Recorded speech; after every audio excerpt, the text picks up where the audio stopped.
Hi hello welcome to the Hishan Khushi channel.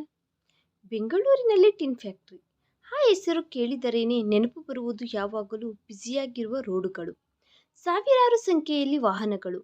ಸಾಯಂಕಾಲ 6 ಗಂಟೆ ಆಗಿದೆ ಎಂದರೆ ಸಾಕು, ರೋಡ್ಗಳೆಲ್ಲ ಬ್ಯುಸಿಯಾಗುತ್ತವೆ.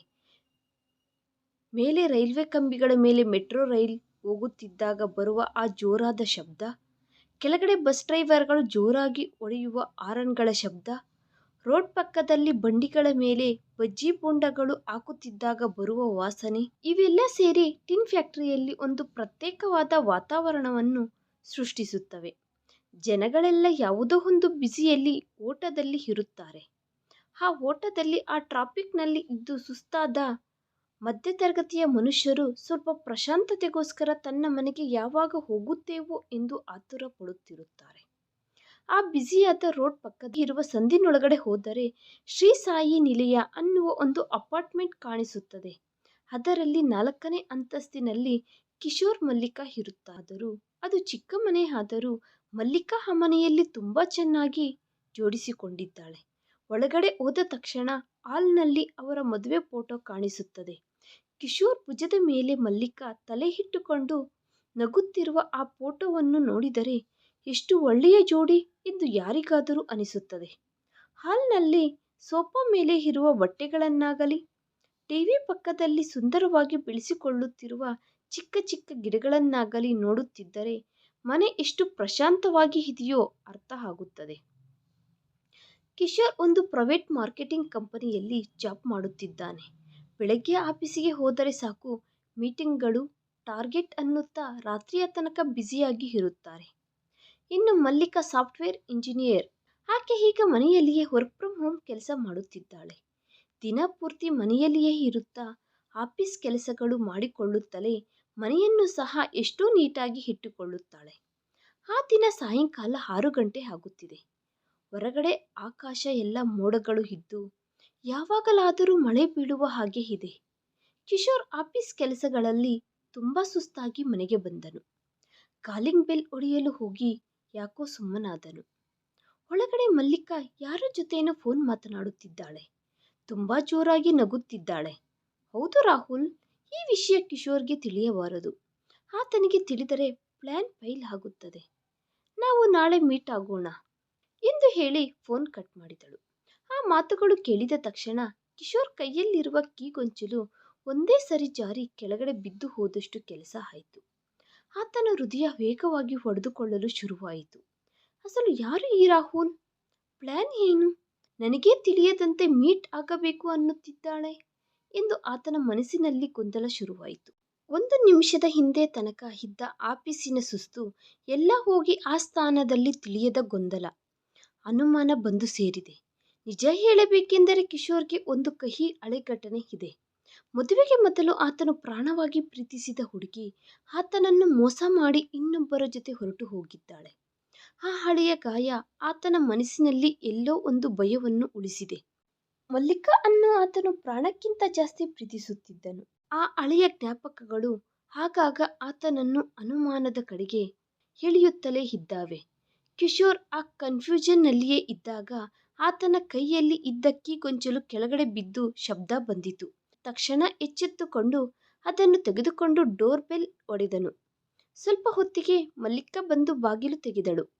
ಕಿಶೋರ್ ಅನ್ನು ನೋಡಿದ ತಕ್ಷಣ ಆಕೆಯ ಮುಖ ಅರಳಿ ಹೋಯಿತು. ಕೈಯಲ್ಲಿದ್ದ ಫೋನನ್ನು ಸೋಫಾ ಮೇಲೆ ತಿರುಗಿಸಿ ಇಟ್ಟು ನಗುತ್ತಾ ಆತನ ಹತ್ತಿರಕ್ಕೆ ಬಂದಳು. ಬಂದು ಬಿಟ್ಟಿರಾ? ಇವತ್ತು ಸ್ವಲ್ಪ ಲೇಟಾದಂತೆ ಇದೆ. ತುಂಬಾ ಸುಸ್ತಾದಂತೆ ಇದ್ದೀರಾ? ಬಿಸಿ ಬಿಸಿ ಕಾಫಿ ತೆಗೆದುಕೊಂಡು ಬರಲಾ ಅಂದಳು ಎಷ್ಟೋ ಪ್ರೀತಿಯಿಂದ ಆತನ ಕೈಯಲ್ಲಿ ಇದ್ದ ಬ್ಯಾಗನ್ನು ತೆಗೆದುಕೊಳ್ಳುತ್ತಾ.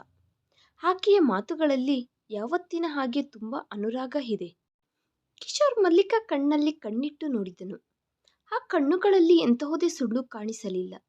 ಆದರೆ ಕಿಶೋರ್ ಕಿವಿಗಳಲ್ಲಿ ಮಾತ್ರ ಇದಕ್ಕೂ ಮುಂಚೆ ಆತ ಕೇಳಿಸಿಕೊಂಡ ರಾಹುಲ್ ಅನ್ನುವ ಹೆಸರು ಹಾಗೆ ಕೇಳಿಸುತ್ತಲೇ ಇದೆ. ಯಾರ ಜೊತೆ ಮಾತನಾಡುತ್ತಿದ್ದೆ ಎಂದು ಕೇಳಿದನು ಕಿಶೋರ್, ತನ್ನಲ್ಲಿ ಇದ್ದ ಕೋಪವನ್ನು ಕಂಟ್ರೋಲ್ ಮಾಡಿಕೊಳ್ಳುತ್ತಾ. ಕಿಶೋರ್ ಕೇಳಿದ ಪ್ರಶ್ನೆಗೆ ಮಲ್ಲಿಕಾ ಒಂದು ಕ್ಷಣ ಗಾಬರಿ ಪಟ್ಟಳು. ಏನೋ ಹೇಳಲು ಹೋಗಿ ತಡಬಡಿದಳು. ಅದು ಆಫೀಸ್ ಕಾಲ್ ಕಿಶೋರ್, ನಾಳೆಯ ಮೀಟಿಂಗ್ ಬಗ್ಗೆ ಡಿಸ್ಕಸ್ ಮಾಡುತ್ತಿದ್ದೆ ಎಂದು ತಲೆ ಬಗ್ಗಿಸಿಕೊಂಡು ಕಿಚನ್ ಕಡೆಗೆ ಹೊರಟು ಹೋದಳು. ಸುಳ್ಳು. ಮಲ್ಲಿಕಾ ಆತನ ಹತ್ತಿರ ಹೀಗೆ ಸುಳ್ಳು ಹೇಳುವುದು ಕಿಶೋರ್ ಯಾವ ದಿನಾನೂ ನೋಡಲಿಲ್ಲ. ಮಲ್ಲಿಕಾ ಕಣ್ಣುಗಳನ್ನು ತಿರುವಿಕೊಳ್ಳುವುದು, ವಾಯ್ಸ್ ಏನೋ ಬಚ್ಚಿಡುತ್ತಿದ್ದಂತೆ ಅನಿಸುವುದು ಕಿಶೋರ್ ಅನುಮಾನವನ್ನು ಇನ್ನಷ್ಟು ಬೆಳೆಸಿತು. ಅಲ್ಲಿಯ ತನಕ ಆ ಮನೆಯಲ್ಲಿ ಇದ್ದ ಪ್ರಶಾಂತತೆ ಒಂದೇ ಸರಿ ಹೋಗಿ ಮನಸ್ಸಿನಲ್ಲಿ ಅನುಮಾನ ಅನ್ನುವ ಬೀಜ ಬಲವಾಗಿ ನಾಟಿಕೊಂಡಿತು. ಆ ರಾತ್ರಿ ಕಿಶೋರ್ಗೆ ಅಸಲು ನಿದ್ದೆ ಬರುತ್ತಿಲ್ಲ.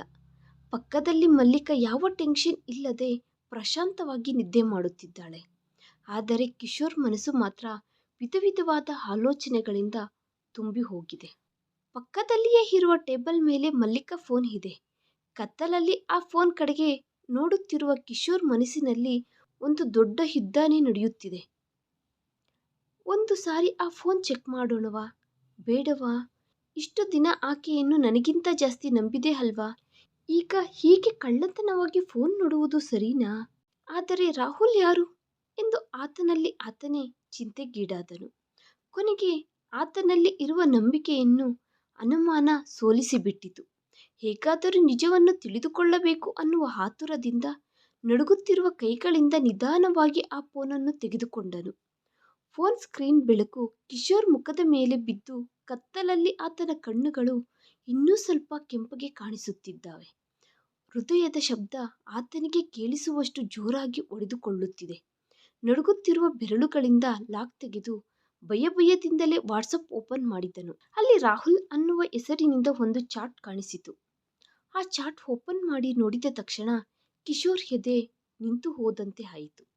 ಅದರಲ್ಲಿ ಹೀಗೆ ಇದೆ: ನಾಳೆ ಸಾಯಂಕಾಲ 5 ಗಂಟೆಗೆ ಸಿಟಿ ಸೆಂಟರ್ ಹತ್ತಿರ ಮೀಟ್ ಆಗೋಣ, ಮರೆತು ಹೋಗಬೇಡಿ.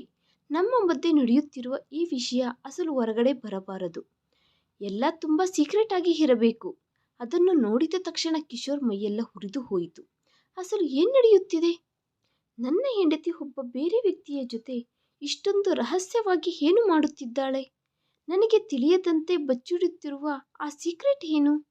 ಅಸಲು ಅವರಿಬ್ಬರ ಮಧ್ಯೆ ಏನು ನಡೆಯುತ್ತಿದೆ ಎಂದು ಆತನ ಮನಸ್ಸಿನಲ್ಲಿ ಸಾವಿರಾರು ಪ್ರಶ್ನೆಗಳು ಶುರುವಾದವು.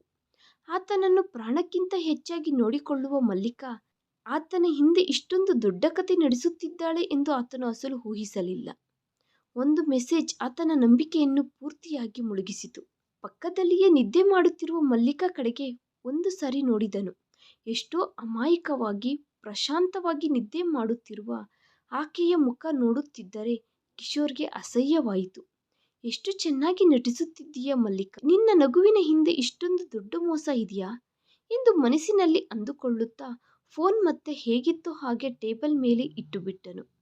ಆದರೆ ಆ ನಿಮಿಷದಿಂದ ಆತನ ಮನಸ್ಸಿನಲ್ಲಿ ಮಲ್ಲಿಕಾ ಮೇಲೆ ಇದ್ದ ಪ್ರೀತಿ ಸತ್ತು ಹೋಗಿ ಅನುಮಾನ ಅನ್ನುವ ವಿಷ ತುಂಬಿ ಹೋಗಿದೆ. ಮರುದಿನ ಬೆಳಗ್ಗೆ ಕಿಶೋರ್ ಯಾವತ್ತಿನ ಹಾಗೆ ರೆಡಿಯಾಗಿ ಆಫೀಸ್ಗೆ ಮಾತ್ರ ಹೋದನು. ಆದರೆ ಆತನ ಮನಸ್ಸು ಮಾತ್ರ ಅಲ್ಲೇ ಇಲ್ಲ. ಲ್ಯಾಪ್ಟಾಪ್ ಮುಂದೆ ಕುಳಿತುಕೊಂಡರೂ ಕಣ್ಣುಗಳ ಮುಂದೆ ಆ ರಾಹುಲ್ ಕಳಿಸಿದ ಮೆಸೇಜ್ ಕಾಣಿಸುತ್ತಿದೆ. ಸರಿಯಾಗಿ ಕೆಲಸದ ಮೇಲೆ ದೃಷ್ಟಿ ಇಡಲಾಗಲಿಲ್ಲ. ಹೇಗಾದರೂ ಈ ದಿನ ನಿಜ ತಿಳಿದುಕೊಳ್ಳಬೇಕೆಂದು ಫಿಕ್ಸ್ ಆದನು. ಮಧ್ಯಾಹ್ನ 4 ಗಂಟೆಗೆ ಮ್ಯಾನೇಜರ್ಗೆ ಏನೋ ಒಂದು ಸುಳ್ಳು ಹೇಳಿ ಪರ್ಮಿಷನ್ ತೆಗೆದುಕೊಂಡು ಆಫೀಸ್ನಿಂದ ಹೊರಗಡೆ ಬಂದು ಬಿಟ್ಟನು. ನೇರವಾಗಿ ತನ್ನ ಮನೆಗೆ ಹೋಗದೆ ಅವರ ಅಪಾರ್ಟ್ಮೆಂಟ್ಗೆ ಸ್ವಲ್ಪ ದೂರದಲ್ಲಿ ರೋಡ್ ಪಕ್ಕದಲ್ಲಿ ಗಾಡಿ ನಿಲ್ಲಿಸಿ ನಿಂತುಕೊಂಡನು. ಮಲ್ಲಿಕಾ ಯಾವಾಗ ಹೊರಗಡೆ ಬರುತ್ತಾಳಾ ಎಂದು ಹೃದಯದ ನಡಕದೊಂದಿಗೆ ಕಾಯುತ್ತಿದ್ದಾನೆ. ಸರಿಯಾಗಿ 4:30 ಆಗುವಷ್ಟರಲ್ಲಿ ಮಲ್ಲಿಕಾ ತನ್ನ ಸ್ಕೂಟಿ ಮೇಲೆ ಅಪಾರ್ಟ್ಮೆಂಟ್ ಗೇಟ್ ದಾಟಿ ಹೊರಗಡೆ ಬಂದಳು. ಆಕೆ ಹೊರಗಡೆ ಹೋಗುವಾಗ ಯಾವಾಗಲೂ ಇರುವ ಸಾಧಾರಣವಾದ ಡ್ರೆಸ್ಗಳಲ್ಲಿ ಅಲ್ಲದೆ ಸ್ವಲ್ಪ ಸ್ಪೆಷಲ್ ಆಗಿ ರೆಡಿಯಾದಂತೆ ಕಿಶೋರ್ಗೆ ಅನಿಸಿತು. ಆಕೆ ತನ್ನ ಸ್ಕೂಟಿಯನ್ನು ಸಿಟಿ ಸೆಂಟರ್ ಕಡೆಗೆ ಹೋಗುತ್ತಿದ್ದರೆ ತನ್ನ ಹೆಲ್ಮೆಟ್ ಗ್ಲಾಸನ್ನು ಕೆಳಗಡೆ ಇಳಿಸಿ ಆತನು ಕಾಣಿಸದಂತೆ ತುಂಬ ಹುಷಾರಾಗಿ ಆಕೆಯನ್ನು ಫಾಲೋ ಆಗಲು ಶುರು ಮಾಡಿದನು. ಆಕೆ ಹೈಟೆಕ್ ಸಿಟಿಯಲ್ಲಿ ಯಾವಾಗಲೂ ರಶ್ ಆಗಿರುವ ಒಂದು ದೊಡ್ಡ ರೆಸ್ಟೋರೆಂಟ್ ಹತ್ತಿರ ಸ್ಕೂಟಿ ನಿಲ್ಲಿಸಿದಳು. ಕಿಶೋರ್ ಸ್ವಲ್ಪ ದೂರದಲ್ಲಿ ತನ್ನ ಬೈಕ್ ನಿಲ್ಲಿಸಿ ಹೆಲ್ಮೆಟ್ ತೆಗೆಯದೇನೆ ಆಕೆಯನ್ನು ಗಮನಿಸುತ್ತಿದ್ದಾನೆ. ಮಲ್ಲಿಕಾ ಒಳಗಡೆ ಹೋದ ತಕ್ಷಣ ವಿಂಡೋ ಪಕ್ಕದಲ್ಲಿ ಇದ್ದ ಟೇಬಲ್ ಹತ್ತಿರ ಒಬ್ಬ ಸುಂದರವಾದ ಯುವಕನು ಆಕೆಗೋಸ್ಕರ ಎದುರು ನೋಡುತ್ತಾ ಕುಳಿತುಕೊಂಡಿದ್ದಾನೆ. ಆತನೇ ರಾಹುಲ್. ಮಲ್ಲಿಕಾ ಆತನು ಸ್ವಲ್ಪ ಹೊತ್ತು ಮಾತನಾಡಿಕೊಂಡ ಮೇಲೆ ಆ ಯುವಕನು ತನ್ನ ಹತ್ತಿರ ಇದ್ದ ಒಂದು ಫೈಲ್ ತೆಗೆದು ಟೇಬಲ್ ಮೇಲೆ ಇಟ್ಟನು. ಆತನು ತಂದ ಆ ಡಾಕ್ಯುಮೆಂಟ್ ಅನ್ನು ಮಲ್ಲಿಕಾಗೆ ತೋರಿಸಲು ಶುರು ಮಾಡಿದ. ಇಬ್ಬರ ತಲೆಗಳು ಹತ್ತಿರಕ್ಕೆ ಇಟ್ಟು ಆ ಪೇಪರ್ಗಳನ್ನು ತುಂಬ ಸೀರಿಯಸ್ ಆಗಿ ಸೂಕ್ಷ್ಮವಾಗಿ ಪರಿಶೀಲಿಸುತ್ತಿದ್ದಾರೆ.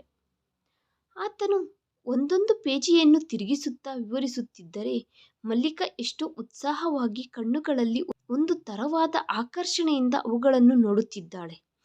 ಮಧ್ಯದಲ್ಲಿ ಆತನು ಆಕೆಯ ಹತ್ತಿರ ಏನೋ ಹೇಳುತ್ತಾ ಎಲ್ಲ ಓಕೆನಾ ಅಂದ ಹಾಗೆ ಮಲ್ಲಿಕಾ ಭುಜ ತಟ್ಟಿ ನಗುತ್ತಾ ಅಭಿನಂದಿಸುತ್ತಿದ್ದಂತೆ ಕಾಣಿಸುತ್ತಿದೆ. ದೂರದಿಂದ ಇದೆಲ್ಲ ನೋಡುತ್ತಿದ್ದ ಕಿಶೋರ್ಗೆ ರಕ್ತ ಕುದಿಯುತ್ತಿದೆ.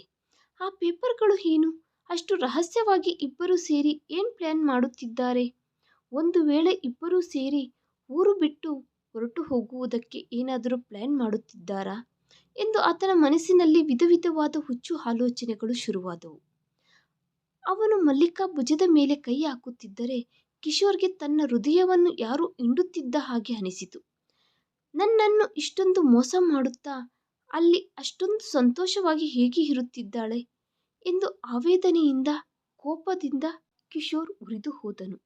ನಿನ್ನನ್ನು ಪ್ರಾಣಕ್ಕಿಂತ ಜಾಸ್ತಿ ಪ್ರೀತಿಸಿದೆ ಕಣೆ, ಆದರೆ ನೀನು ಮಾತ್ರ ನನಗೆ ತಿಳಿಯದಂತೆ ಒಬ್ಬ ಪರಪುರುಷನ ಜೊತೆ ಸೇರಿ ಇಂತಹ ಕೆಲಸಗಳು ಮಾಡುತ್ತಿದ್ದೀಯಾ ಎಂದು ಅಳುತ್ತಾ ಕುಗ್ಗಿ ಹೋದನು.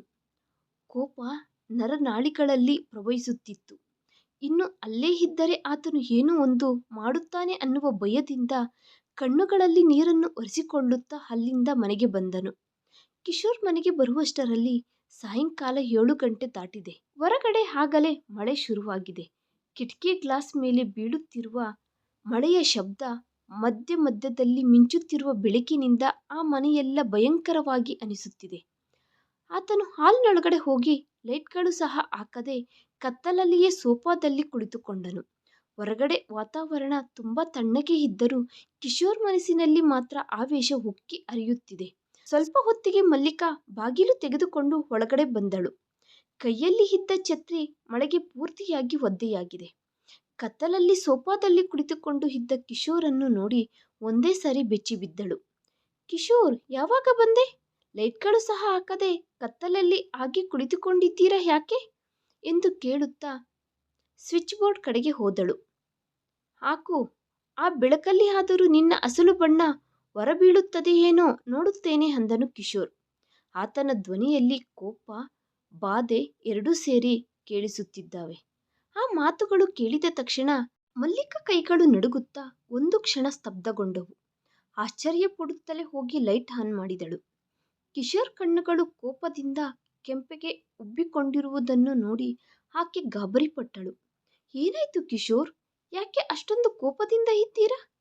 ಮೈಯಲ್ಲಿ ಏನಾದರೂ ಹುಷಾರಿಲ್ಲವಾ ಎಂದು ಕೇಳುತ್ತಾ ಕಳವಳದಿಂದ ಆತನ ಹಣೆಯ ಮೇಲೆ ಕೈ ಇಡಲು ಹೋದಳು. ಕಿಶೋರ್ ಆಕೆ ಕೈಯನ್ನು ಕೋಪದಿಂದ ಪಕ್ಕಕ್ಕೆ ತಳ್ಳಿದನು. ಇನ್ನು ಸಾಕು ಮಲ್ಲಿಕಾ, ಈ ನಟನೆ ನಿಲ್ಲಿಸು. ಇಷ್ಟು ದಿನ ನಿನ್ನನ್ನು ನನ್ನ ಪ್ರಾಣಕ್ಕಿಂತ ಜಾಸ್ತಿ ನಂಬಿದೆ.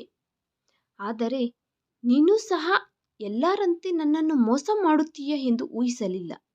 ಅಸಲು ಯಾರು ಆ ರಾಹುಲ್ ಎಂದು ಜೋರಾಗಿ ಕಿರುಚಿದನು. ರಾಹುಲ್ ಹೆಸರು ಕೇಳಿದ ತಕ್ಷಣ ಮಲ್ಲಿಕಾ ಮುಖ ಒಂದೇ ಸರಿ ಬಿಳಿಚಿಕೊಂಡಿತು. ಆಕೆಯ ಗಂಟಲಲ್ಲಿ ನಡಕ ಶುರುವಾಯಿತು. ರಾಹುಲ್? ಆತನು ನಿಮಗೆ ಹೇಗೆ ಗೊತ್ತು ಎಂದು ಕೇಳಿದಳು.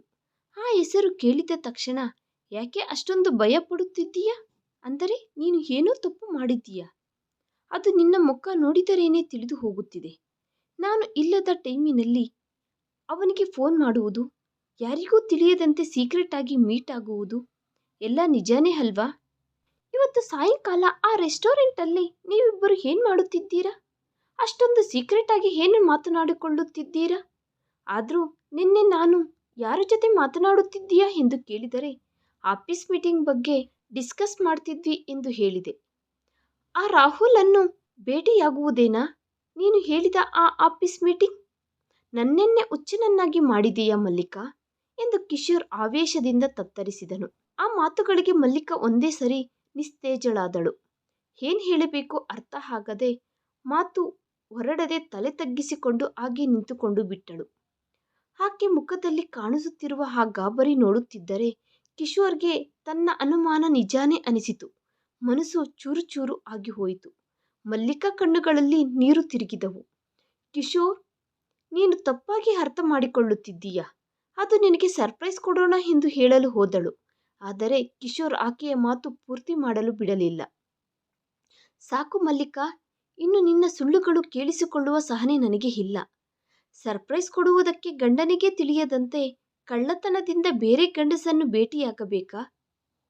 ಇಷ್ಟು ದಿನ ನನ್ನ ಸಂಪಾದನೆಯಿಂದ ಹಾಯಾಗಿ ಬದುಕಿ ನನ್ನ ಜೊತೆ ಪ್ರೀತಿಯಿಂದ ನಟಿಸಿ ಈಗ ನನಗೆ ತಿಳಿಯದಂತೆ ಬೇರೆ ಗಂಡಸನಿಗೆ ಹತ್ತಿರ ಆಗುತ್ತಿದ್ದೀಯಾ? ಎಷ್ಟು ಕೆಲಸ ಮಾಡಿದೆ ಎಂದು ಆವೇಶದಿಂದ ತೀವ್ರವಾಗಿ ಕೋಪಗೊಂಡನು. ಕಿಶೋರ್ ಅಂದ ಮಾತುಗಳು ಮಲ್ಲಿಕಾ ಮನಸ್ಸನ್ನು ಚೂರು ಚೂರು ಮಾಡಿತು. ಕಿಶೋರ್, ಏನ್ ಮಾತನಾಡುತ್ತಿದ್ದೀಯಾ? ನಿನಗಾದರೂ ಅರ್ಥ ಆಗುತ್ತಿದೆಯಾ? ಹಾಗೆ ಹೇಗೆ ಅನ್ನುತ್ತಿದ್ದೀಯಾ? ನಾನು ಅಂಥವಳು ಅಲ್ಲ ಎಂದು ನಿನಗೆ ಗೊತ್ತಿಲ್ವಾ ಎಂದು ಅಳುತ್ತಾ ಅಂದಳು. ನನಗೆ ಗೊತ್ತಿಲ್ಲ, ತಿಳಿದುಕೊಳ್ಳಬೇಕು ಎಂದು ಸಹ ಇಲ್ಲ. ನಿನ್ನ ಸುಳ್ಳುಗಳು ಕೇಳಿ ಕೇಳಿ ನನಗೆ ಬೇಸರ ಆಗುತ್ತಿದೆ. ಇನ್ನು ಸಾಕು, ನನ್ನ ಕಣ್ಣು ಮುಂದೆಯಿಂದ ಹೊರಟು ಹೋಗು. ಈಗಲೇ ಈ ಮನೆಯನ್ನು ಬಿಟ್ಟು ಹೊರಟು ಹೋಗು ಎಂದು ಆವೇಶದಿಂದ ಹೇಳುತ್ತಾ ಕಿಶೋರ್ ಆಕೆ ಕೈಯನ್ನು ಹಿಡಿದುಕೊಂಡು ಮನೆಯಿಂದ ಹೊರಗಡೆ ತಳ್ಳಿಬಿಟ್ಟನು. ಹೊರಗಡೆ ಮಳೆ ಜೋರಾಗಿ ಬೀಳುತ್ತಿದೆ. ಅಪಾರ್ಟ್ಮೆಂಟ್ ಕಾರಿಡಾರ್ ಒಳಗಡೆ ಆ ತಣ್ಣನೆಯ ಗಾಳಿ ವೇಗವಾಗಿ ಬರುತ್ತಾ ಮಲ್ಲಿಕಾ ಅನ್ನು ನಡುಗಿಸುತ್ತಿದೆ. ಕಿಶೋರ್ ಆಕೆಯ ಮಾತುಗಳು ಕೇಳಿಸಿಕೊಳ್ಳದೆ ಬಾಗಿಲು ಹಾಕಿ ಒಳಗಡೆ ಹೊರಟು ಹೋದನು. ಮಲ್ಲಿಕಾ ಆ ಕಾರಿಡಾರ್ನಲ್ಲಿ ನಿಂತುಕೊಂಡು ಅಳುತ್ತಾ ಬಾಗಿಲನ್ನು ಜೋರಾಗಿ ಹೊಡೆಯುತ್ತಿದ್ದಾಳೆ. ಕಿಶೋರ್, ಒಂದು ಸಾರಿ ನಾನು ಹೇಳುವುದು ಕೇಳು. ನೀನು ಅಂದುಕೊಳ್ಳುತ್ತಿದ್ದ ಹಾಗೆ ರಾಹುಲ್ಗೆ ನನಗೆ ಎಂತಹುದೇ ಸಂಬಂಧ ಇಲ್ಲ. ನನ್ನನ್ನು ನಂಬು ಕಿಶೋರ್, ಪ್ಲೀಸ್. ಒಂದು ಸಾರಿ ನಾನು ಹೇಳುವುದು ಕೇಳು ಕಿಶೋರ್ ಎಂದು ಜೋರಾಗಿ ಕಿರುಚುತ್ತಾ ಅಳುತ್ತಿದ್ದಾಳೆ. ಒಳಗಡೆ ಕಿಶೋರ್ಗೆ ಆಕೆಯ ಮಾತುಗಳು ಸ್ಪಷ್ಟವಾಗಿ ಕೇಳಿಸುತ್ತಿದ್ದಾವೆ. ಆದರೆ ಆತನಲ್ಲಿ ಇರುವ ಹಠ, ಅನುಮಾನ ಆಕೆಯ ಮಾತುಗಳು ಕೇಳಲು ಬಿಡುತ್ತಿಲ್ಲ. ಟಿವಿ ಆನ್ ಮಾಡಿ ವ್ಯಾಲ್ಯೂಮ್ ಜಾಸ್ತಿ ಮಾಡಿದನು. ಹುಚ್ಚು ಕೋಪದಿಂದ ಆವೇಶದಿಂದ ಸೋಫಾದಲ್ಲಿ ಕುಳಿತುಕೊಂಡು ಸೋಫಾಗೆ ತಲೆಯನ್ನು ಒರಗಿಸಿಕೊಂಡು ಕುಳಿತಿದ್ದಾನೆ. ಮಲ್ಲಿಕಾ ಚಳಿಗೆ ನಡುಗುತ್ತಿದ್ದಾಳೆ. ಅಳುತ್ತಿದ್ದರೂ ಸಮಾಧಾನ ಮಾಡುವವರು ಇಲ್ಲದೆ ಆಕೆ ಕಣ್ಣೀರು ಕೆನ್ನೆಗಳ ಮೇಲೆ ಹಾಗೆ ನಿಂತು ಹೋಗಿದ್ದಾವೆ. ಕಿಶೋರ್ ಕೋಪ ಕಡಿಮೆಯಾಗಿ ಯಾವಾಗಲಾದರೂ ಬಾಗಿಲು ತೆಗೆಯುತ್ತಾನೆ ಅನ್ನುವ ಆಸೆಯಿಂದ 1 ಗಂಟೆ ಸಮಯ ಅಲ್ಲೇ ಮೆಟ್ಟಿಲುಗಳ ಹತ್ತಿರ ಕುಳಿತುಕೊಂಡು ಎದುರು ನೋಡಿದಳು. ಆದರೆ ಒಳಗಡೆಯಿಂದ ಟಿವಿ ಶಬ್ದ ಬಿಟ್ಟರೆ ಬೇರೇನೂ ಕೇಳಿಸುತ್ತಿಲ್ಲ. ಸುತ್ತಲೂ ಕತ್ತಲು. ಒಂಟರಿಯಾಗಿ ಇದ್ದ ಆಕೆಗೆ ಆ ಭಯ ತಿಳಿಯುತ್ತಿಲ್ಲ. ಆದರೆ ಕಿಶೋರ್ ಆಕೆಯನ್ನು ಅಷ್ಟೊಂದು ಅನುಮಾನಿಸಿ ಅಸಲು ವಿಷಯ ಕೇಳಿಸಿಕೊಳ್ಳದೇನೆ ಹೊರಗಡೆ ತಳ್ಳಿಬಿಟ್ಟನು ಅನ್ನುವ ಬಾಧೆ ಆಕೆಯ ಮನಸ್ಸು ಕಲಕುತ್ತಿದೆ. ಆಕೆ ಎಷ್ಟೋ ಇಷ್ಟಪಡುವ ವ್ಯಕ್ತಿ ತನ್ನ ಕ್ಯಾರೆಕ್ಟರ್ ಅನ್ನು ಬೆರಳು ತೋರಿಸಿ ಹೇಳುವಷ್ಟರಲ್ಲಿ ಆಕೆಯ ಹೃದಯ ಒಡೆದು ಹೋಯಿತು. ತನ್ನ ಆತ್ಮಗೌರವ ಪೆಟ್ಟು ತಿಂದ ಹಾಗೆ ಆಕೆಗೆ ಅನಿಸಿತು. ಇನ್ನು ಅಲ್ಲಿ ಒಂದು ಕ್ಷಣ ಸಹ ಇರಲಾಗಲಿಲ್ಲ. ಕಣ್ಣುಗಳಲ್ಲಿ ನೀರು ಸುರಿಯುತ್ತಿದ್ದರೂ ಮೆಟ್ಟಲುಗಳು ಇಳಿದು ಅಪಾರ್ಟ್ಮೆಂಟ್ ಕೆಳಗಡೆ ಬಂದು ಬಿಟ್ಟಳು. ಹೊರಗಡೆ ಜೋರಾಗಿ ಮಳೆ ಬೀಳುತ್ತಿದ್ದರೂ ಇಡಿಸಿಕೊಳ್ಳದೆ ರೋಡ್ ಮೇಲೆ ಹಾಗೆ ನಡೆದುಕೊಳ್ಳುತ್ತಾ ಹೊರಟು ಹೋಗುತ್ತಿದ್ದಾಳೆ. ಕಣ್ಣು ಮುಚ್ಚಿದರೂ ಕಣ್ಣು ತೆಗೆದರೂ ಕಿಶೋರ್ ಕೋಪದಿಂದ ಕಿರುಚಾಡಿದ ಮುಖಾನೇ ಆಕೆಗೆ ನೆನಪಾಗುತ್ತಿದೆ. ಯಾವ ಕಡೆಗೆ ಹೋಗಬೇಕೋ ಏನ್ ಮಾಡಬೇಕೋ ಆಕೆಗೆ ಏನೂ ತಿಳಿಯುತ್ತಿಲ್ಲ. ಒಂದು ಕ್ಷಣದಲ್ಲಿಯೇ ತನ್ನ ಸುಂದರವಾದ ಪ್ರಪಂಚ ಹೊಡೆದು ಹೋದಂತೆ ಅನಿಸಿತು. ಆಗಲೇ ಒಂದು ದೊಡ್ಡ ಲಾರಿ ವೇಗವಾಗಿ ಆಕೆಯ ಕಡೆಗೆ ಬರುತ್ತಿದೆ. ಮಳೆಯಿಂದ ರೋಡ್ ಸರಿಯಾಗಿ ಕಾಣಿಸುತ್ತಿಲ್ಲ. ಲಾರಿ ಡ್ರೈವರ್ ಜೋರಾಗಿ ಹಾರನ್ ಹೊಡೆಯುತ್ತಲೇ ಇದ್ದಾನೆ. ಕಿಶೋರ್ ಅಂದ ಮಾತುಗಳೇ ಮಲ್ಲಿಕಾ ಕಿವಿಯಲ್ಲಿ ಪದೇ ಪದೇ ಕೇಳಿಸುತ್ತಿದ್ದಾವೆ. ಆದ್ದರಿಂದ ಆ ಹಾರನ್ ಶಬ್ದ ಸಹ ಆಕೆಗೆ ಕೇಳಿಸಲಿಲ್ಲ. ಒಂದು ಕ್ಷಣದಲ್ಲಿ ಎಲ್ಲ ಆಗಿ ಹೋಯಿತು. ಒಂದು ದೊಡ್ಡ ಶಬ್ದ. ಲಾರಿ ಮಲ್ಲಿಕಾ ಅನ್ನು ಜೋರಾಗಿ ಗುದ್ದಿದೆ. ಮಲ್ಲಿಕಾ ಶರೀರ ಒಂದೇ ಸರಿ ಗಾಳಿಯಲ್ಲಿ ಎಗುರುತ್ತಾ ರೋಡ್ ಪಕ್ಕದಲ್ಲಿ ಬಿದ್ದು ಹೋಗಿದೆ. ಬಿಳಿಯ ಆಕೆಯ ಸೀರೆ ಈಗ ರಕ್ತದಿಂದ ಒದ್ದೆಯಾಗಿದೆ. ಮಳೆಯ ಹನಿಗಳು ಆ ರಕ್ತವನ್ನು ತೊಳೆಯುವ ಪ್ರಯತ್ನ ಮಾಡುತ್ತಿದ್ದಾವೆ. ಆದರೆ ಮಲ್ಲಿಕಾ ಕಣ್ಣುಗಳು ಮಾತ್ರ ಆಕಾಶದ ಕಡೆಗೆ ನೋಡುತ್ತಾ ಶಾಶ್ವತವಾಗಿ ಮುಚ್ಚಿಕೊಂಡು ಬಿಟ್ಟವು. ಬೆಳಗಾಗುವುದರ ಹೊತ್ತಿಗೆ ಮಳೆ ಕಡಿಮೆಯಾಗಿದೆ. ಹೊರಗಡೆ ಎಲ್ಲ ತುಂಬ ಪ್ರಶಾಂತವಾಗಿದೆ. ಆದರೆ ಕಿಶೋರ್ ಮನಸ್ಸಿನಲ್ಲಿ ಮಾತ್ರ ಒಂದು ತರವಾದ ಶೂನ್ಯ.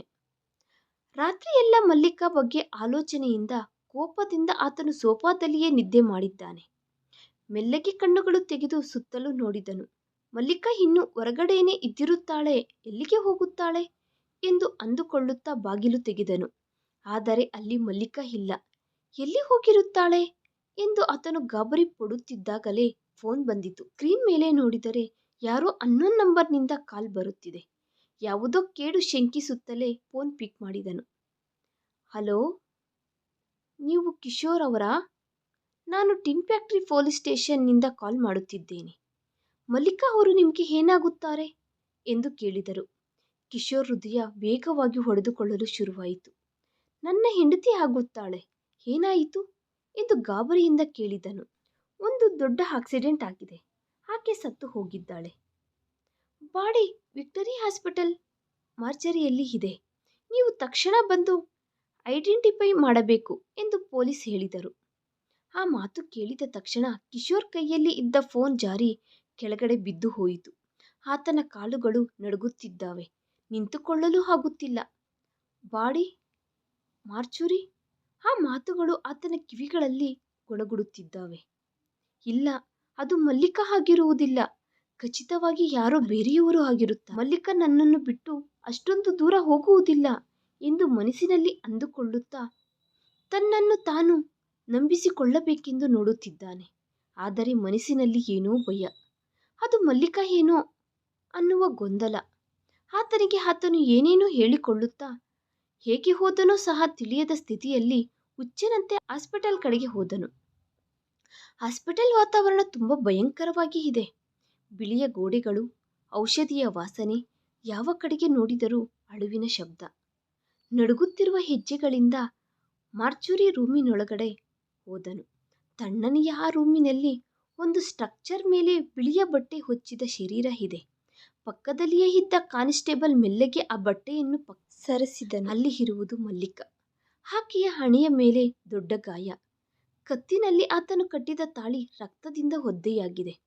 ರಾತ್ರಿ ಆತನು ಕೋಪದಿಂದ ಹೊರಗಡೆ ತಳ್ಳುವಾಗ ಆಕೆಯ ಕಣ್ಣುಗಳಲ್ಲಿ ಎಷ್ಟು ಬಾಧೆ ಇತ್ತೋ, ಈಗ ಪ್ರಾಣ ಹೋದ ಮೇಲೂ ಸಹ ಆಕೆಯ ಮುಖದಲ್ಲಿ ಅದೇ ವೇದನೆ ಕಾಣಿಸುತ್ತಿದೆ. ಅದನ್ನು ನೋಡಿ ಕಿಶೋರ್ ಅಲ್ಲೇ ಕುಸಿದು ಬಿದ್ದು ಹೋದನು. ಮಲ್ಲಿಕಾ ಇಲ್ಲ, ಇದು ನಿಜ ಅಲ್ಲ. ಮಲ್ಲಿಕಾ, ಒಂದು ಸಾರಿ ಕಣ್ಣುಗಳು ತೆಗಿ, ನನ್ನನ್ನು ಬೈಯಿ, ಹೊಡಿ, ಆದರೆ ಈಗ ಮೌನವಾಗಿ ಇರಬೇಡ ಪ್ಲೀಸ್. ಒಂದು ಸಾರಿ ಎದ್ದೇಳು ಮಲ್ಲಿಕಾ ಎಂದು ಹುಚ್ಚನಂತೆ ಅಳುತ್ತಾ ಆಕೆಯನ್ನು ಎಬ್ಬಿಸುವ ಪ್ರಯತ್ನ ಮಾಡಿದನು. ಆದರೆ ಮಲ್ಲಿಕಾ ಕದಲಲಿಲ್ಲ. ಆಕೆ ಕಿಶೋರ್ಗೆ ಸಿಗದಷ್ಟು ದೂರವಾಗಿ ಮತ್ತೆ ಬಾರದ ಲೋಕಕ್ಕೆ ಹೊರಟು ಹೋಗಿದ್ದಾಳೆ. ಮಲ್ಲಿಕಾ ಅಂತ್ಯಕ್ರಿಯೆಗಳೆಲ್ಲ ಮುಗಿದವು. ಕಿಶೋರ್ ಒಂಟರಿಯಾಗಿ ಮನೆಗೆ ಬಂದನು.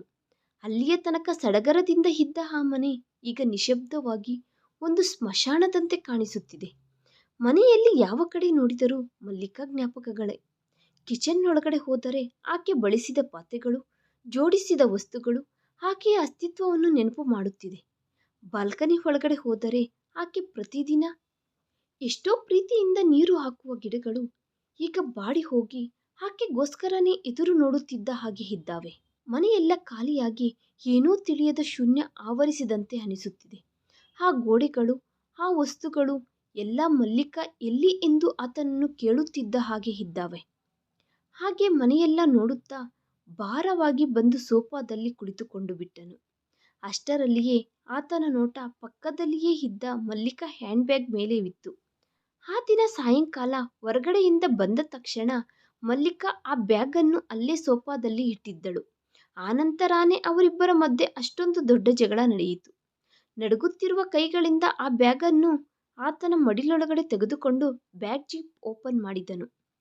ಕನಿಷ್ಠ ಆಕೆ ಬಳಸುವ ವಸ್ತುಗಳನ್ನಾದರೂ ಟಚ್ ಮಾಡಿದರೆ ಮಲ್ಲಿಕಾ ತನ್ನ ಪಕ್ಕದಲ್ಲಿಯೇ ಇದ್ದ ಹಾಗೆ ಅನಿಸುತ್ತದೆ ಎಂದು ಆತನ ಆಸೆ. ಬ್ಯಾಗ್ ಜಿಪ್ ತೆಗೆದ ತಕ್ಷಣ ಆಕೆ ಬಳಸುವ ಪರ್ಫ್ಯೂಮ್ ವಾಸನೆ ಮೆಲ್ಲಗೆ ಬಂದಿತು. ಆ ವಾಸನೆ ತೆಗೆದುಕೊಂಡ ತಕ್ಷಣ ಮಲ್ಲಿಕಾವನ್ನು ಗಟ್ಟಿಯಾಗಿ ತಬ್ಬಿಕೊಂಡಂತೆ ಅನಿಸಿ ಆತನ ಕಣ್ಣುಗಳಲ್ಲಿ ಮತ್ತೆ ನೀರು ಬಂದವು. ಆಕೆ ಇಟ್ಟುಕೊಳ್ಳುವ ಮಿರರ್, ಪಿನ್ಗಳು, ಯಾವಾಗಲೂ ತನ್ನ ಹತ್ತಿರಾನೇ ಇಟ್ಟುಕೊಳ್ಳುವ ಕರ್ಚಿಪ್, ಹೀಗೆ ಪ್ರತಿ ವಸ್ತುವನ್ನು ತೆಗೆದು ಟಚ್ ಮಾಡುತ್ತಾ ಅವುಗಳಿಗೆ ಮುತ್ತು ಕೊಡುತ್ತಾ ಹುಚ್ಚನಂತೆ ಅಳಲು ಶುರು ಮಾಡಿದನು. ಆ ವಸ್ತುಗಳೆಲ್ಲ ಮಲ್ಲಿಕಾ ಸ್ಪರ್ಶವನ್ನು ಇನ್ನೂ ಬಚ್ಚಿಟ್ಟುಕೊಂಡಂತೆ ಇದ್ದಾವೆ. ಯಾಕೆ ಮಲ್ಲಿಕಾ ನನ್ನನ್ನು ಒಬ್ಬಂಟಿಯನ್ನಾಗಿ ಮಾಡಿ ಹೊರಟು ಹೋದೆ ಎಂದು ಚಿಕ್ಕ ಮಗುವಿನಂತೆ ಅತ್ತನು. ಆಗಲೇ ಆತನಿಗೆ ಆ ಬ್ಯಾಗ್ನಲ್ಲಿ ಕೆಲವು ಪೇಪರ್ಗಳು ಕಾಣಿಸಿದವು. ಅವೇ ಆತನು ಆ ದಿನ ರೆಸ್ಟೋರೆಂಟ್ನಲ್ಲಿ ಮಲ್ಲಿಕಾ ಹತ್ತಿರ ನೋಡಿದ ಪೇಪರ್ಗಳು. ನಡುಗುತ್ತಿರುವ ಕೈಗಳಿಂದ ಅವುಗಳನ್ನು ತೆಗೆದು ನೋಡಿದರೆ ಒಂದು ಹೊಸ ಫ್ಲ್ಯಾಟಿಗೆ ಸಂಬಂಧಿಸಿದ ರಿಜಿಸ್ಟ್ರೇಷನ್ ಪೇಪರ್ಗಳು. ಆ ಮನೆಯ ಹೆಸರು ಕಿಶೋರ್ ನಿಲಯ. ಪೇಪರ್ಗಳ ಮಧ್ಯದಲ್ಲಿ ಒಂದು ಚಿಕ್ಕ ಲೆಟರ್ ಕವರ್ ಇದೆ. ಅದರ ಮೇಲೆ ಮಲ್ಲಿಕಾ ಕೈಯಾರೆ ಬರೆದಿರುವುದು ನನ್ನ ಕಿಶೋರ್ಗೆ ಎಂದು ಬರೆದು ಇರುವುದು ನೋಡಿ ಆತನ ಕಣ್ಣುಗಳಲ್ಲಿ ನೀರು ತಿರುಗಿದವು. ನಡುಗುತ್ತಿರುವ ಕೈಗಳಿಂದ ಆ ಕವರನ್ನು ತೆಗೆದು ಒಳಗಡೆ ಇರುವ ಉತ್ತರವನ್ನು ಓದಲು ಶುರು ಮಾಡಿದನು. ಪ್ರಿಯವಾದ ಕಿಶೋರ್, ನಿನಗೆ ನೆನಪಿದೆಯಾ, ನಾವು ಮದುವೆಯಾದ ಹೊಸದರಲ್ಲಿ ಈ ಬಾಡಿಗೆ ಮನೆ ಒಳಗಡೆ ಬಂದಾಗ ಮಲ್ಲಿಕಾ, ಯಾವತ್ತಿಗಾದರೂ ನಮಗೆ ಸ್ವಂತ ಮನೆ ಇರಬೇಕು, ಅಲ್ಲಿ ನನಗಂತ ಒಂದು ಚಿಕ್ಕ ಲೈಬ್ರರಿ ಇರಬೇಕು ಎಂದು ಅಂದೆ. ನಿನ್ನ ಆ ಕನಸು ನಾನು ನನ್ನ ಕನಸಾಗಿ ಬದಲಾಯಿಸಿಕೊಂಡೆ. ಕಳೆದ 2 ವರ್ಷಗಳಿಂದ ನಾನು ಬಚ್ಚಿಟ್ಟಿದ್ದ ಪ್ರತಿಯೊಂದು ರೂಪಾಯಿ, ನನ್ನ ಆಫೀಸ್ ಬೋನಸ್ ಎಲ್ಲ ಸೇರಿ ನಿನಗೆ ತಿಳಿಯದಂತೆ ಈ ಹೊಸ ಫ್ಲ್ಯಾಟ್ ಕೊಂಡಿಕೊಂಡೆ. ರಾಹುಲ್ ಎಂದು ನನ್ನ ಕ್ಲಾಸ್ಮೇಟ್. ಈಗ ಆತನು ರಿಯಲ್ ಎಸ್ಟೇಟ್ ಬಿಸ್ನೆಸ್ ಮಾಡುತ್ತಿದ್ದಾನೆ. ಅದಕ್ಕೆ ಆತನ ಸಹಾಯ ತೆಗೆದುಕೊಂಡೆ. ನಿಮಗೆ ನಮ್ಮ ವೆಡ್ಡಿಂಗ್ ಆ್ಯನಿವರ್ಸರಿ ದಿನ ಈ ಮನೆಯ ಕೀಗಳನ್ನು ನಿನ್ನ ಕೈಯಲ್ಲಿ ಇಟ್ಟು ನಿನ್ನನ್ನು ಸರ್ಪ್ರೈಸ್ ಮಾಡಬೇಕೆಂದು ಈ ವಿಷಯವನ್ನು ನಿನ್ನ ಹತ್ತಿರ ಬಚ್ಚಿಟ್ಟಿದ್ದೆ. ರಾಹುಲ್ ಸಹ ನಿನ್ನ ಗಂಡನಿಗೆ ಮೊದಲೇ ಗೊತ್ತಾದರೆ ಸರ್ಪ್ರೈಸ್ ಇರುವುದಿಲ್ಲ ಎಂದು ಹೇಳಿದನು. ನಿನಗೋಸ್ಕರ ಒಂದು ಚಿಕ್ಕ ಸುಳ್ಳು ಹೇಳಿದ್ದಕ್ಕೆ ನನ್ನನ್ನು ಕ್ಷಮಿಸು ಕಿಶೋರ್. ಆ ಹೊಸ ಮನೆಯಲ್ಲಿ ನಾವು ಮತ್ತೆ ನಮ್ಮ ಜೀವನವನ್ನು ಹೊಸದಾಗಿ ಸಂತೋಷವಾಗಿ ಶುರು ಮಾಡೋಣ. ನೀನು ನಿನ್ನ ಪ್ರೀತಿ ಬಿಟ್ಟರೆ ನನಗೆ ಈ ಪ್ರಪಂಚದಲ್ಲಿ ಇನ್ನೇನು ಬೇಡ ಕಿಶೋರ್. ಪ್ರೀತಿಯಿಂದ ನಿನ್ನ ಮಲ್ಲಿಕಾ. ಆ ಉತ್ತರ ಓದುವುದು ಪೂರ್ತಿಯಾಗುವಷ್ಟರಲ್ಲಿ ಕಿಶೋರ್ ಕಣ್ಣುಗಳು ಕಣ್ಣೀರಿನಿಂದ ತುಂಬಿ ಹೋಗಿದ್ದಾವೆ. ಕಣ್ಣೀರು ಒಂದೇ ಸಮನೆ ಸುರಿಯುತ್ತಾ ಆ ಪೇಪರ್ಗಳೆಲ್ಲ ಒದ್ದೆಯಾಗಿದ್ದಾವೆ. ಆತನ ತಪ್ಪು ತಿಳಿದುಕೊಂಡ ಕಿಶೋರ್ ಬಾಧೆಯನ್ನು ತಡೆದುಕೊಳ್ಳಲಾಗದೆ ಹುಚ್ಚನಂತೆ ಗೋಡೆಗಳಿಗೆ ತಲೆ ಹೊಡೆದುಕೊಳ್ಳುತ್ತಾ ಬಿಕ್ಕಿ ಬಿಕ್ಕಿ ಅಳಲು ಶುರು ಮಾಡಿದನು. ಎಷ್ಟು ಕೆಲಸ ಮಾಡಿದೆ ಮಲ್ಲಿಕಾ, ನಿನ್ನ ಪ್ರೀತಿಯನ್ನು ಅರ್ಥ ಮಾಡಿಕೊಳ್ಳದೆ ಹೋದೆ. ನನಗೋಸ್ಕರ ನೀನು ಅಷ್ಟೊಂದು ಕಷ್ಟಪಡುತ್ತಿದ್ದರೆ ನಾನು ಮಾತ್ರ ನಿನ್ನನ್ನು ಅನುಮಾನಿಸಿ ಮನೆಯಿಂದ ಹೊರಗಡೆ ತಳ್ಳಿಬಿಟ್ಟೆ. ನನ್ನ ಕೋಪನೇ ನಿನ್ನನ್ನು ಬಲಿ ತೆಗೆದುಕೊಂಡಿತು ಮಲ್ಲಿಕಾ. ನಿನ್ನನ್ನು ನಾನೇ ಸಾಯಿಸಿಬಿಟ್ಟೆ. ನನ್ನ ಕೈಗಳಿಂದ ನಾನೇ ನಿನ್ನನ್ನು ಸಾಯಿಸಿಕೊಂಡೆ ಎಂದು ಆತನನ್ನು ಆತನೇ ಹೊಡೆದುಕೊಳ್ಳುತ್ತಾ ಹುಚ್ಚನಂತೆ ಸೋಫಾ ಪಕ್ಕದಲ್ಲೇ ಕುಸಿದು ಬಿದ್ದು ಹೋದನು. ಆ ದಿನದಿಂದ ಕಿಶೋರ್ ಬದುಕಿದ್ದು ಸತ್ತವನಂತೆ ಬದಲಾದನು. ಮಲ್ಲಿಕಾ ಆತನಿಗೋಸ್ಕರ ತೆಗೆದುಕೊಂಡ ಆ ಹೊಸ ಮನೆಗೆ ಹೋಗುವ ಧೈರ್ಯ ಆತನಿಗೆ ಇಲ್ಲದೆ ಹೋಯಿತು. ಆ ಮನೆಯ ಕೀಗಳನ್ನು ತನ್ನ ಹತ್ತಿರಾನೇ ಭದ್ರವಾಗಿ ಬಚ್ಚಿಟ್ಟುಕೊಂಡು ಆಕೆಯ ಜ್ಞಾಪಕಗಳು ಇರುವ ಆ ಬಾಡಿಗೆ ಮನೆಯಲ್ಲಿಯೇ ಇದ್ದು ಹೋದನು. ಗೋಡೆಯ ಮೇಲೆ ಇರುವ ಮಲ್ಲಿಕಾ ಫೋಟೋವನ್ನು ನೋಡುತ್ತಾ ಗಂಟೆಗಟ್ಟಲೆ ಹುಚ್ಚನಂತೆ ಮಾತನಾಡುತ್ತಿದ್ದಾನೆ. ಮಲ್ಲಿಕಾ, ನೋಡು, ಹೊರಗಡೆ ಮಳೆ ಬೀಳುತ್ತಿದೆ. ನಿನಗೆ ಇಷ್ಟ ಎಂದು ಬಿಸಿ ಬಿಸಿ ಕಾಫಿ ಮಾಡಿದೆ. ಆದರೆ ಕುಡಿಯುವುದಕ್ಕೆ ನೀನು ಇಲ್ಲ ಮಲ್ಲಿಕಾ. ಆ ದಿನ 1 ನಿಮಿಷ ನನ್ನ ಕೋಪವನ್ನು ಕಂಟ್ರೋಲ್ ಮಾಡಿಕೊಂಡು ನೀನು ಹೇಳಿದ್ದು ಕೇಳಿಸಿಕೊಂಡಿದ್ದರೆ ಎಷ್ಟು ಚೆನ್ನಾಗಿರುತ್ತಿತ್ತು. ಬಾಗಿಲು ತೆಗೆದು ನಿನ್ನನ್ನು ಒಳಗಡೆ ಕರೆದುಕೊಂಡಿದ್ದರೆ ಈ ದಿನ ಹೀಗೆ ನಡೆಯುತ್ತಿರಲಿಲ್ಲ ಅಲ್ವಾ ಮಲ್ಲಿಕಾ ಎಂದು ಆಕೆಯ ಫೋಟೋ ಮುಂದೆ ಅಳುತ್ತಾ ಕುಗ್ಗಿ ಹೋದನು. ಸೋಫಾದಲ್ಲಿ ಕುಳಿತುಕೊಂಡಾಗ ಮಲ್ಲಿಕಾ ತನ್ನ ಪಕ್ಕದಲ್ಲಿಯೇ ಕುಳಿತುಕೊಂಡ ಹಾಗೆ ತನ್ನ ತಲೆಯನ್ನು ಮೆಲ್ಲಗೆ ಸವರುತ್ತಿದ್ದ ಹಾಗೆ ಆತನಿಗೆ ಅನಿಸುತ್ತದೆ. ಆದರೆ ಬೆಚ್ಚು ಬಿದ್ದು ಕಣ್ಣುಗಳು ತೆಗೆದು ನೋಡಿದರೆ ಅಲ್ಲಿ ಯಾರೂ ಇರುವುದಿಲ್ಲ. ಕೇವಲ ನಿಶಬ್ದ ಬಿಟ್ಟರೆ ಆತನ ಜೀವನದಲ್ಲಿ ಸಂತೋಷ ಅನ್ನುವುದೇ ಇಲ್ಲದೆ ಹೋಗಿದೆ. ಯಾವತ್ತಿಗೂ ತೀರದ ಒಂದು ಆವೇದನೆ. ಬಾಡಿ ಹೋದ ಗಿಡದಂತೆ ನಿಸ್ಸಹಾಯಕವಾದ ಜೀವನ ಮಾತ್ರನೇ ಆತನಿಗೆ ಉಳಿದಿದೆ. ಅನುಮಾನ ಅನ್ನುವುದು ಒಂದು ವಿಷದಂತಹುದು. ಅದು ಬೇರೆಯವರ ಜೀವನವನ್ನೇ ಅಲ್ಲ, ನಮ್ಮನ್ನು ಸಹ ಒಳಗೊಳಗಡೆ ಬದುಕಲು ಬಿಡದೆ ಸಾಯಿಸುತ್ತದೆ. ಕಿಶೋರ್ ಈಗ ಉಸಿರಾಡುತ್ತಿದ್ದಾನೆ, ಆದರೆ ಆತನ ಪ್ರಾಣ ಮಾತ್ರ ಆ ದಿನ ಮಲ್ಲಿಕಾ ಜೊತೆನೇ ಹೊರಟು ಹೋಗಿದೆ. ಮಾಡಿದ ತಪ್ಪನ್ನು ತಿಳಿದುಕೊಳ್ಳುತ್ತಾ ಪಶ್ಚಾತ್ತಾಪ ಅನ್ನುವ ಬೆಂಕಿಯಲ್ಲಿ ಆತನು ಪ್ರತಿದಿನ ಕುಗ್ಗಿ ಹೋಗುತ್ತಿದ್ದಾನೆ. ಅಪಾರ್ಥ ಮಾಡಿಕೊಳ್ಳುವುದಕ್ಕೆ 1 ನಿಮಿಷ ಸಾಕು, ಆದರೆ ಆ 1 ನಿಮಿಷ ಮಾಡಿದ ಗಾಯ ವಾಸಿಯಾಗುವುದಕ್ಕೆ ಒಂದು ಜೀವನ ಪೂರ್ತಿ ಸರಿಹೋಗುವುದಿಲ್ಲ. ಕೆಲವು ಬಾರಿ ನಾವು ಮಾಡಿದ ತಪ್ಪು ತಿಳಿದುಕೊಳ್ಳುವುದಷ್ಟರಲ್ಲೇ ನಮಗೆ ಬೇಕಾದವರು ಬಾರದ ಲೋಕಕ್ಕೆ ಹೊರಟು ಹೋಗಬಹುದು. ನಾವು ಮಾಡುವ ತಪ್ಪು ಏನು ಅಂದರೆ ನಮಗೆ ಏನಾದರೂ ಅನುಮಾನ ಬಂದರೆ ಎದುರುಗಡೆ ಇರುವವರ ಹತ್ತಿರ ಮಾತನಾಡುವುದಿಲ್ಲ. ಆದರೆ ಒಳಗಡೆ ಮಾತ್ರ ಕುಗ್ಗಿ ಹೋಗುತ್ತಾ ಅವರನ್ನು ನಿಂದಿಸುತ್ತಿರುತ್ತೇವೆ. ಕೋಪ ಬಂದಾಗಲೆಲ್ಲ ಮೌನವಾಗಿ ಇರಿ, ಆದರೆ ಅನುಮಾನ ಬಂದಾಗ ಮಾತ್ರ ಮಾತನಾಡಿ. ಯಾಕೆಂದರೆ ಮೌನ ಅಪಾರ್ಥಗಳನ್ನು ಬೆಳೆಸುತ್ತದೆ. ಮಾತನಾಡಿದರೆ ನಿಜ ಏನು ತಿಳಿಯುತ್ತದೆ. ನಿಮ್ಮ ಪ್ರಿಯವಾದವರನ್ನು ಅನುಮಾನದಿಂದ ದೂರ ಮಾಡಿಕೊಳ್ಳಬೇಡಿ. ಯಾಕೆಂದರೆ ಪ್ರಾಣ ಹೋದ ಮೇಲೆ, ಬಂಧ ಮುರಿದು ಹೋದ ಮೇಲೆ ಹತ್ತರೂ ಪಶ್ಚಾತ್ತಾಪ ಪಟ್ಟರೂ ಪ್ರಯೋಜನ ಇರುವುದಿಲ್ಲ. ಈ ಕತೆ ನಿಮಗೆ ಇಷ್ಟವಾಗಿದ್ದರೆ ಪ್ಲೀಸ್ ಲೈಕ್ ಮಾಡಿ, ಶೇರ್ ಮಾಡಿ, ಸಬ್ಸ್ಕ್ರೈಬ್ ಮಾಡ್ಕೊಳ್ಳೋದು ಮಾತ್ರ ಮರಿಬೇಡಿ. Thanks for watching video.